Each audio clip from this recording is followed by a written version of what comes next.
el doctor José Domingo Pérez asistió al Tribunal Constitucional para sustentar investigación contra Keiko Fujimori. Bien lo mencionaba, y esto gira en torno al caso Cócteles, una investigación por aportes ilícitos que había recibido el partido Fuerza Popular por el año 2011 y 2016, las campañas presidenciales de la lideresa Keiko Fujimori.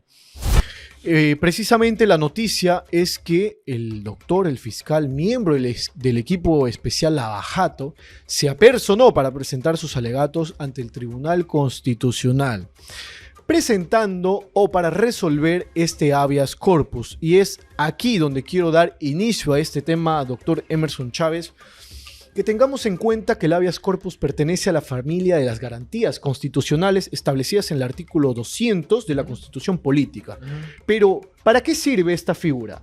Vamos a ver un tema bastante interesante. De hecho, hay una problemática inicial, ¿no? Para luego abordar el contexto del habeas corpus, precisamente. Es una investigación que es considerado caso complejo, ¿no? E incluso posible existencia de una organización criminal. Cuando se trata de ello, el tiempo para investigar un caso aborda los 36 meses. Es decir, este caso de los cócteles no viene de ahora, viene de hace muchísimo tiempo atrás. Se han recopilado naturalmente a nivel de un tema de investigación los diferentes elementos de convicción y ahora ya se está para una acusación fiscal. Pretender, porque hay una pretensión de plantear el habeas corpus, pero el habeas corpus con el objetivo de anular todo el proceso de investigación. Ahí hay algo bastante interesante que nosotros tendríamos que ver. Miren, ¿qué es el habeas corpus? Ya lo han manifestado que es una garantía constitucional, pero cuya finalidad exclusiva es proteger el derecho fundamental a la libertad, ¿no? Es decir, cuando se trata, por ejemplo, de aquellas detenciones arbitrarias, detenciones fuera del marco del plazo de detención, por ejemplo 24 o dentro del tiempo incluso de una persona que se encuentre como detenida o cuando ya se encuentre purgando condena. Existen tipologías de habeas corpus como el habeas corpus preventivo, el habeas corpus instructivo, pero pretender un habeas corpus anular el proceso me parece sin lugar a dudas exagerado, ¿no? De hecho, considero que no encalzaría la figura del habeas corpus para buscar una nulidad de todo el proceso de investigación. ¿Cuál sería el primer fundamento o el fundamento principal por la que no encajaría esta garantía? La propia naturaleza de esta garantía constitucional que precisamente ingresa cuando existe un peligro a la libertad de la persona, pero que nada tiene que ver con el contexto del proceso en sí, ¿no? Ya para que de una u otra manera, digamos, se pueda buscar la nulidad del proceso, es cuando tal vez durante el desarrollo de la misma, el abogado de Keiko Fujimori no hubiese recibido ninguna notificación. Entonces ahí sí estaríamos hablando una afectación al derecho de defensa y también estaríamos hablando de una afectación al debido proceso. Esas situaciones de afectación procesales sí van a devenir en cuestión de nulidad, pero el planteamiento del habeas corpus yo considero que no va a ser procedente por la propia naturaleza que tiene el habeas corpus. Ahora, finalmente vamos a tener sí la oportunidad de escuchar, o ya lo ha señalado en todo caso el doctor José Domingo Pérez, finalmente para que sustente su acusación, porque hay quienes sostienen que esa acusación no tiene algún tipo de fundamento. Yo lo considero que sí. De hecho, la población ha esperado durante mucho tiempo que es lo que finalmente va a pasar pues, con el caso de los cócteles. Otra de las cosas que también fuertemente se critica hacia el Ministerio Público, especialmente al trabajo que viene realizando el fiscal José Domingo Pérez, miembro del equipo especial Lavajato, es el tiempo que ha transcurrido, porque recordemos que esta investigación inicia en el 2017, es decir, ya han pasado bastante tiempo, ha pasado muchos años. ¿Por qué esta dilatación, esta demora en llegar a una sentencia o al inicio de un juicio oral? Claro, ahí vamos a ver lo siguiente. El marco del sistema procesal penal se divide en tres etapas. Una investigación preparatoria, que es la que finalmente se tiene en este caso sobre Keiko Fujimori. Después de ello se plantea la acusación fiscal y tiene que pasar por una etapa intermedia. Hay una serie de controles que se realizan en este estadio procesal y de la sustentación de la misma es posible llevar a juicio oral. Ahora nos encontramos a nivel de la investigación preparatoria. Ahora, recordemos que esta investigación tiene la naturaleza de una posible existencia de una organización criminal y cuando se trata de esos casos tenemos 36 meses para el desarrollo de una investigación. Ahora, existen métodos o formas, sin lugar lugar a dudas para que la defensa podría plantear, digamos, si la defensa en su momento consideraba que el plazo de investigación era en exceso, existe una figura que se llama el control de plazo. ¿Qué es lo que hubiese hecho? Plantear naturalmente, en este caso, a la investigación ante el juez que está viendo este caso, ¿no? El control de plazo para que de esta manera se finalice la investigación, ¿no? Hubiese sido una mejor decisión plantear ese recurso antes que el habeas corpus. En su momento sí, porque recordemos que ya está con una acusación y el tema del control de plazo se plantea durante el desarrollo del proceso de investigación. Si ya el fiscal concluye la investigación, ya no hay forma de plantear un control de plazo. Ahora lo que tendríamos que ver es a través de la audiencia de etapa intermedia, ¿no? Entonces el habeas corpus, por eso la naturaleza es diferente y yo creo que sin lugar a dudas no va a tener mayor procedencia. Y yo creo que eso va a ser el pronunciamiento en todo caso del Tribunal Constitucional respecto a esta situación. Haciendo un poco de memoria también, recordemos que la Corte Suprema anuló el juicio oral de Keiko Fujimori por el caso Cócteles y ello demandó que regrese a la etapa intermedia. ¿Qué tanto se ha retrocedido en la investigación, en el proceso del caso Cócteles de Keiko Fujimori? Claro, ahí vamos a ver lo siguiente, ¿no? Porque ya es que ahí ingresa otro tema también que depende finalmente de la decisión que se tuvo en este caso a nivel del juicio oral, que ya no dependían del Ministerio Público. El Ministerio Público ya cumplió con sustentar el requerimiento acusatorio, se ha llegado al estadio del juicio oral. Si lo devienen en la etapa intermedia, pues vamos a tener que empezar desde este estadio procesal. Es decir, acá el fiscal tendrá que hacer una sustentación de su acusación, existirá el control formal, el control sustancial y luego recién abordaremos al juicio oral. Ahora, ¿qué cuestiones diferenciadoras se pueden dar? Una de ellas es que tal vez, porque cuando uno sustenta la acusación, no todos los medios probatorios, que en este caso, por ejemplo, el doctor Domingo Pérez puede presentar, necesariamente van a llegar a juicio oral. Tal vez tenga un total de 50 medios probatorios y solamente en su momento tal vez hayan llegado 40. Ahora podría tener la oportunidad de que lleguen los 50. Pero no solamente para el caso, digamos, de José Domingo Pérez, sino también para el caso de Keiko Fujimori. Si en su momento ha presentado sus medios probatorios, ahora tiene la oportunidad también de poder presentarlas, aquellas que tal vez no han sido admitidas en el estadio correspondiente, ¿no? Sin lugar a dudas trae retraso y lo que más preocupa en todo caso es a la población, ¿por qué se demora tanto en este tipo de investigación, no? Saludos desde Breña, nos dice amigos de Conexión Jurídica, siempre acompañándolos con mi almuerzo. Hoy tocó locro con queso, me imagino, estimado Isaac. Un saludo, estimado Isaac Gómez, gracias por estar presente e invito también a las personas que están conectadas, están sintonizando el programa del día de hoy a dejar sus comentarios porque no nos dividimos por alguno de los dos escenarios. Acá demostramos que la imparcialidad prevalece ante cualquier tema.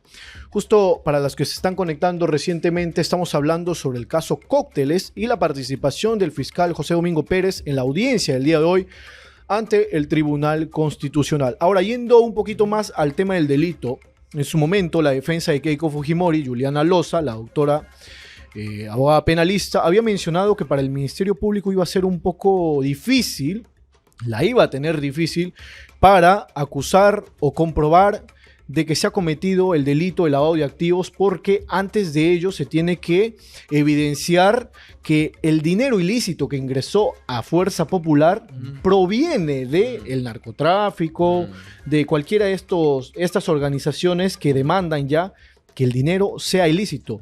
¿Se puede llegar a una sentencia condenatoria sin comprobar antes esto?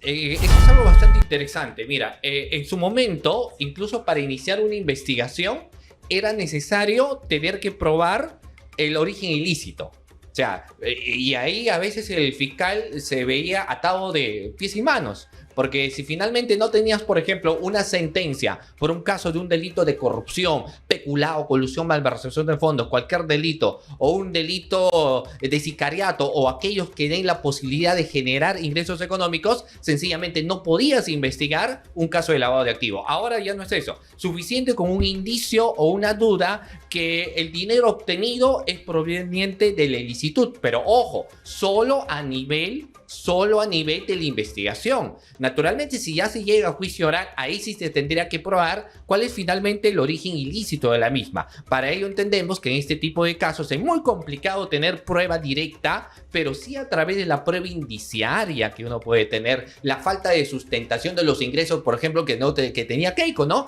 En que trabaja Keiko, si los aportes que ella recibía por ser lideresa, digamos, del partido político que ella dirige, realmente son suficientes para poder haber adquirido diferentes bienes. Eso, por ejemplo, se va a tener que sustentar y va a depender mucho en todo caso también de la otra parte, ¿no?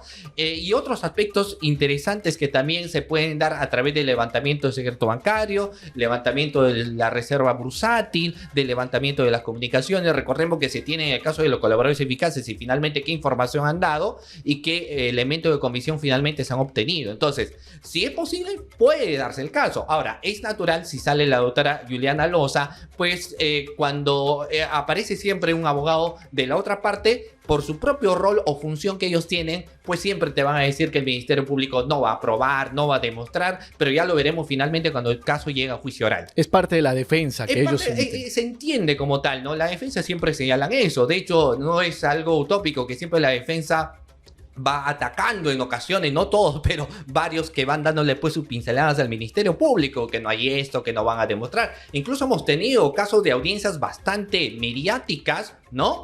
En las cuales han criticado y han faltado de respeto pues a los fiscales también, ¿no? Noblecilla me parece que se llama el abogado que estuvo en su momento. Entonces, bueno, si bien es cierto, no hay que estar a favor de lo que finalmente diga el Ministerio Público porque es parte de tu posición de defensa, pero también guardando los respetos y las composturas que debe haber. Ya para ir cerrando el tema del caso Cócteles, doctor, quisiera hablar también un poquito de la confesión que hizo Marcelo Odebrecht en su momento también, el jefe, el que tiene la jefatura de toda la empresa Odebrecht, la empresa brasilera, quien había confesado al Ministerio Público que sí realizó aportes al partido o a las campañas de Fuerza Popular.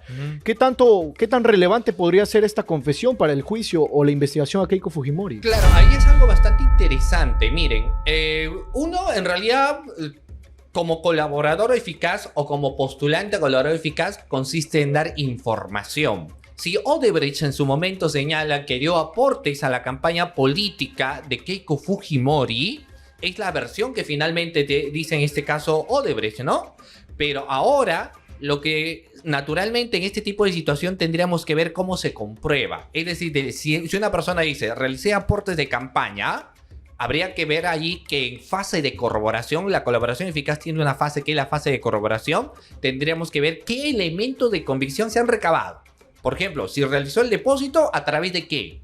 A través de una cuenta bancaria, a través de un tercero. Si es a través de una cuenta bancaria, entendemos que se debe determinar cuál es la cuenta bancaria y eso se logra a través del levantamiento del secreto bancario de la reserva bursátil, por ejemplo.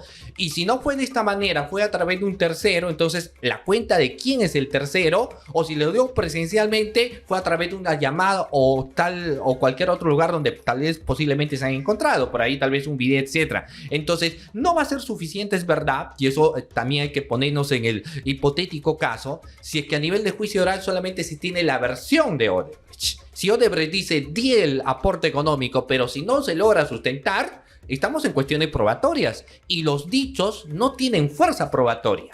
Ahora, entiendo naturalmente que si se tienen otros elementos, ahí sí, ¿no? Ahí ya estamos hablando y se va a sustentar finalmente lo que dijo Odebrecht en su momento. Justamente eso, el tema de haberse corroborado, o hablando un poco más en condicional, de corroborarse que Marcelo Odebrecht y lo que está diciendo la confesión de los aportes a Fuerza Popular, lo único que faltaría corroborarse para emitir una sentencia condenatoria sería de que ese dinero sea de origen ilícito. Ilícito. Y ya sabemos que en estos casos que se tiene, por ejemplo, de Odebrecht, fuertemente cuestionado por los temas de corrupción. Entonces, si naturalmente se realizó un aporte, ahí ya tienes el origen ilícito. ¿Y cuál es el origen ilícito? Los temas de corrupción. Las cuestiones de corrupción. Y eso será suficiente, naturalmente, para poder, por lo menos en el primer elemento, o uno de los elementos de la figura del delito de lavado de activo, naturalmente corroborarse, ¿no? Y es justamente para ir ya finiquitando el tema, son los aportes o supuestos aportes que había recibido Fuerza Popular de Keiko Fujimori aproximadamente oscilan entre 2.6 millones de soles, que han sido aportes no justificados, o si han sido justificados solamente cierta parte, más no completa. Ahora, hay algo que ahí yo quiero aportar porque es necesario saber Por favor. por qué. Miren, hay que tener en cuenta. Yo estoy seguro que las personas que nos están viendo también, cuando hemos visto que un fiscal que formula una acusación, ¿no? Lo tengan que llevar, digamos, al Tribunal Constitucional para que ahí sustente su acusación si se entiende que lo tiene que realizar ante un juez. Entonces habría que ver el motivo también, ¿no? Digamos que acá es algo bastante histórico también, porque me parece que por primera vez en la historia tenemos a un fiscal que sustenta ante el Tribunal Constitucional el motivo del por qué está acusando. Y hay que tener mucho cuidado porque esto podría marcar un precedente. Entonces finalmente siempre van a hacer cuestionamientos al fiscal para que las sustentaciones sean al Tribunal Constitucional. Y creo que ahí también no necesariamente debería ser ello, porque las sustentaciones finalmente siempre se desarrollan ante el juez de investigación preparatoria y en su momento ante el juez de juzgamiento. Entonces, la cita al fiscal José Domingo Pérez al Tribunal Constitucional podría ya tener indicios de inconstitucionalidad o arbitrariedad. Vamos a ver el pronunciamiento, pero finalmente es un hecho histórico, ¿no? Es un hecho histórico sobre No esta es normal naturaleza. que se cite al fiscal. No hay casos en los cuales el fiscal finalmente acude, pero respetuoso en todo caso en lo que establece finalmente el Tribunal Constitucional, pero que para recurrir a ellos, entonces tiene que haber una confrontación que no necesariamente se da a través del habeas corpus, porque ¿cuál es lo contrario que podría suceder? Que hoy en día todos los abogados litigantes en todo caso van a plantear habeas corpus, ¿no? Y tampoco siempre va a ser la naturaleza, sobre todo en cuestiones de acusación, ¿no? Muy bien, vamos a ir esperando entonces en el transcurso del día, entre hoy o mañana, posiblemente ya se emita una respuesta por parte del Tribunal Constitucional, que dicho sea de paso han estado presentes los 7 magistrados, incluyendo a la presidenta Luz Pacheco. Y obviamente lo vamos a ir también comunicando por Conexión Jurídica y por todos nuestros medios en Eje Put.